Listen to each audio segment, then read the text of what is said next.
मेरी उम्र 28 साल है, लेकिन लोग मुझे ऐसे देखते हैं जैसे कोई 20 साल की मासूम लड़की हो। शादी को 5 साल हो गए थे, पर मेरे पति को मैंने 3 साल पहले एक बीमारी में खो दिया। 3 साल से मुझे किसी ने छुआ तक नहीं है। गांव के सभी लोग बूढ़े और जवान मुझ पर लट्टू रहते हैं। सच कहूँ तो मुझे अंदर ही अंदर बहुत अच्छा लगता है, क्योंकि मैं भी एक औरत हूँ, मेरे भी ख्वाहिशें हैं। और हाँ, अगर आप लोग भी मुझसे बात करना चाहते हो तो मैंने मेरा नंबर इसी वीडियो में बताया है। तो पूरी कहानी सुनो, क्योंकि मेरा नंबर इसी कहानी में है। दोस्तों, आज मैं आपको अपनी और अपने जेठानी के भाई की एक कहानी सुनाने वाली हूँ। कहानी बहुत ही ज़्यादा मज़ेदार होने वाली है, जिसमें आपको बहुत मज़ा आएगा। तो कहानी पूरी सुनना और देखना मेरे और मेरे देवर के बीच आखिर क्या क्या हुआ। चलिए दोस्तों, शुरू करती हूँ। हेलो दोस्तों, सबसे पहले मैं आपसे रिक्वेस्ट करना चाहती हूँ कि वीडियो देखने के बाद सब्सक्राइब ज़रूर कर लीजिएगा। मैं इन वीडियोस को बनाने में बहुत मेहनत करती हूँ और इसी से मैं अपना खर्चा चलाती हूँ। जो भी सब्सक्राइब करेगा, मैं दुआ करती हूँ कि उसकी ज़िंदगी बहुत अच्छी, अमीर और खुशहाल हो। प्लीज़ प्लीज़ सब्सक्राइब कर लीजिएगा। हेलो दोस्तों, सबसे पहले तो दिल से शुक्रिया उन सब का जो मेरी आवाज़ सुनने के लिए रुकते हैं। मैं हूँ आपकी राधिका। घर में बस मैं, मेरी सास और मेरा देवर अजय। अजय मुझसे 6 साल छोटा है, यानी 22 का। कॉलेज ख़त्म करके गांव लौटा। अब दुकान चलाता है और कभी कभी खेत भी देखता है। मैं बताऊं अपनी सूरत के बारे में थोड़ा। लोग कहते हैं कि विधवा होकर भी मैं अब भी बहुत हसीन लगती हूँ।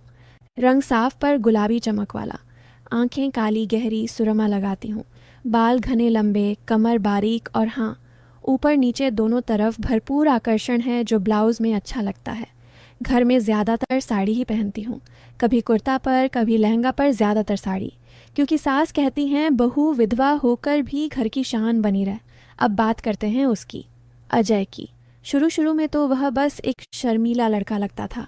मेरे सामने आंखें नीची करके बात करता, जी भाभी, हाँ भाभी।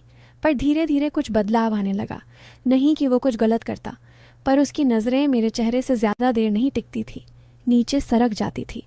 कभी मेरी गर्दन पर, कभी छाती की तरफ, कभी कमर पर। और जब मैं उसे देखती, वह झट से नज़र फेर लेता, चेहरा लाल हो जाता।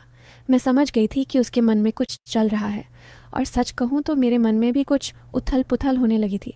3 साल हो गए थे किसी मर्द के स्पर्श को। मैं भी सोचती, हाय ये सूना शरीर, रात को अकेले लेटकर कभी कभी तन खिंच जाता। पर मैं खुद को रोकती, क्योंकि ये घर है, ये रिश्ता है, ये समाज है।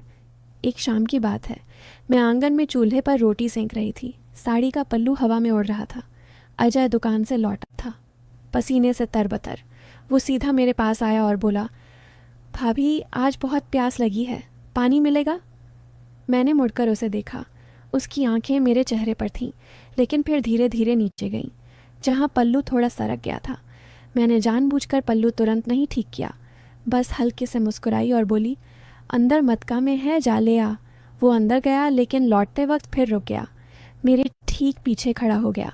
मैं रोटी सेंक रही थी, थोड़ा झुकी हुई, मेरी कमर खुली हुई थी। वह इतना करीब था कि उसकी सांस मेरी पीठ पर लग रही थी। भाभी आपका पल्लू, उसने धीरे से कहा। मैंने पीछे मुड़कर देखा।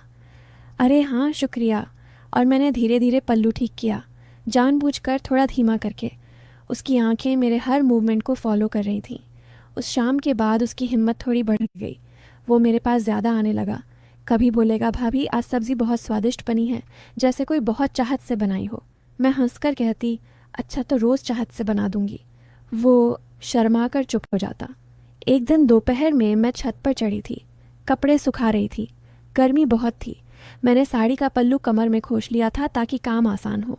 ब्लाउज़ थोड़ा ऊपर चढ़ा हुआ था, पसीने से पेट चमक रहा था। अजय नीचे से आवाज़ लगाई, भाभी ऊपर क्या कर रही हो? मैंने झुककर नीचे देखा, कपड़े सुखा रही हूँ। वो बोला, मैं भी आऊँ मदद कर दूँ? मैंने हंसकर कहा, आ जा। वो चढ़ आया। हम दोनों साथ में कपड़े टांगने लगे। कई बार उसके हाथ मेरे हाथ से टकराए, कई बार उसकी कोहनी मेरी कमर को छू गई। मैं चुप रही। एक भारी बाल्टी थी, पानी से भरी। हम दोनों ने मिलकर उठाने की कोशिश की। मैं आगे थी, वो पीछे। उठाते वक्त उसका पूरा शरीर मेरे पीछे सट गया। मैंने महसूस किया उसकी सख्ती मेरी निचली कमर पर। एक पल के लिए दोनों रुक गए। मैंने धीरे से कहा, अजय। संभल के वो हड़बड़ा गया। सॉरी भाभी, बाल्टी भारी थी, मैंने कुछ नहीं कहा, बस। मुस्कुराई और काम में लग गई। पर उस दिन के बाद वो स्पर्श मेरे दिमाग में बार बार आने लगा। धीरे धीरे बातें घरेलू होने लगीं। वो मेरे साथ रसोई में खड़ा होकर बात करने लगा। कभी मेरी सब्जी पूछता, कभी मेरी मदद करता, कभी मेरे बालों से पत्ता निकाल देता। एक शाम मैंने उसे कहा, अजय तू शादी कब करेगा?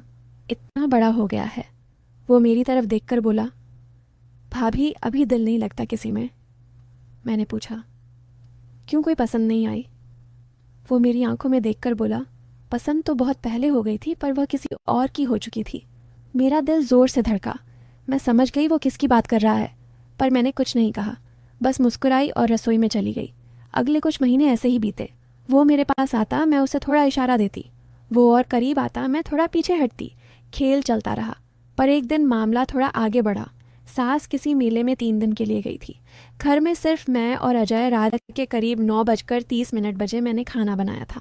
आलू की सब्जी, दाल, रोटी। हम दोनों छोटी सी चारपाई पर ही बैठकर खा रहे थे, जगह कम थी। वो मेरे ठीक सामने बैठा था। खाना खाते खाते उसने अचानक कहा, भाभी आपकी बनाई चीज़ें बहुत लाजवाब होती हैं। मैंने हंसकर कहा, बस यही सुनना अच्छा लगता है। वो बोला, नहीं भाभी, सच में आप जहाँ हाथ लगाती हो वहाँ जादू हो जाता है। मैंने नज़रें मिलाई। जादू मतलब? वो शर्माया। मतलब आपकी हर चीज़ में कुछ अलग है। मैंने हल्के से पल्लू ठीक किया, जानबूझकर थोड़ा नीचे। अच्छा तो फिर रोज़ देख लिया कर। कौन मना कर रहा है? उसका चेहरा लाल हो गया। वो चुपचाप खाना खाने लगा। खाना ख़त्म होने के बाद मैं बर्तन धोने लगी। वो मेरे पीछे आ खड़ा हुआ। भाभी मैं मदद कर दूँ? नहीं, तू जा, सो जा। पर वो नहीं गया, मेरे ठीक पीछे खड़ा रहा। मैं झुकी हुई थी। पानी के छींटे मेरे ब्लाउज़ पर लग रहे थे। पल्लू गीला होकर चिपक गया। वो धीरे से बोला, भाभी आप बहुत हसीन लग रही हो। मैंने बिना मुड़े कहा, अभी? हाँ। मैं मुड़ी। उसकी आंखों में वो चाहत साफ दिख रही थी। मैंने धीरे से कहा, अजय ये सब ठीक नहीं है। वो बोला, मैं जानता हूँ भाभी, पर मैं क्या करूँ? मैं खुद को काबू नहीं कर पा रहा। मैं चुप रही। फिर से बोली, अगर मैं कहूँ कि मैं भी थोड़ा महसूस करती हूँ तो उसकी आंखें चमक उठीं। सच में भाभी, मैंने सिर हिलाया। पर हम ऐसा कुछ नहीं करेंगे जो गलत हो, समझे? वो उदास हुआ, पर बोला, जी भाभी जैसा आप कहें। उस रात हम बस छत पर तारे देखते रहे, हाथ नहीं छुए, सिर्फ पास बैठे रहे। पर वो मौन बहुत कुछ कह रहा था। अगले कई महीने ऐसे ही बीते। धीरे धीरे वो मेरे लिए और ज़रूरी हो गया, मैं उसके लिए। पर हमने कभी एक लाइन भी नहीं पार की। फिर एक दिन मैंने फ़ैसला किया। मैंने उसे बुलाया, अजय मैं तेरी शादी की बात सोच रही हूँ। वो चौंक गया। भाभी? हाँ, तुझे एक अच्छी बहू लानी है। मैं तेरी भाभी रहूँगी हमेशा।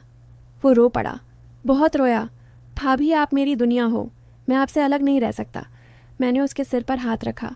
मैं भी तेरे बिना अधूरी हूँ, पर यह रिश्ता पवित्र रहेगा। मैं तेरी बहन जैसी, दोस्त जैसी, माँ जैसी रहूँगी। वो रोता रहा। फिर मैंने उसकी शादी तय की। लड़की का नाम था प्रिया। बहुत अच्छी, पढ़ी लिखी, मीठी स्वभाव वाली। शादी की तैयारियां हुई। मैंने खुद उसके लिए कुर्ता चुना, जूते देखे, सगाई की चीज़ें देखी। शादी के दिन मैंने उसे तिलक लगाया, उसके माथे पर हाथ रखकर कहा, हमेशा खुश रहना, तेरी खुशी मेरी खुशी है। वो मेरी आंखों में देखकर बोला, भाभी आपने मुझे सिखाया कि सच्चा प्यार रोकने में भी होता है। आपको मैं ज़िंदगी भर नहीं भूलूंगा। आज वह अपनी पत्नी के साथ खुश है। मैं वही पुरानी राधिका हूँ, घर की बहू, सास की सेवा करने वाली, देवर की भाभी। पर कभी कभी रात को जब तारे चमकते हैं, मैं छत पर अकेली बैठ जाती हूँ। सोचती हूँ कि वह सारे इशारे, वह नज़रें, वह करीबियाँ सब एक बहुत खूबसूरत सपना था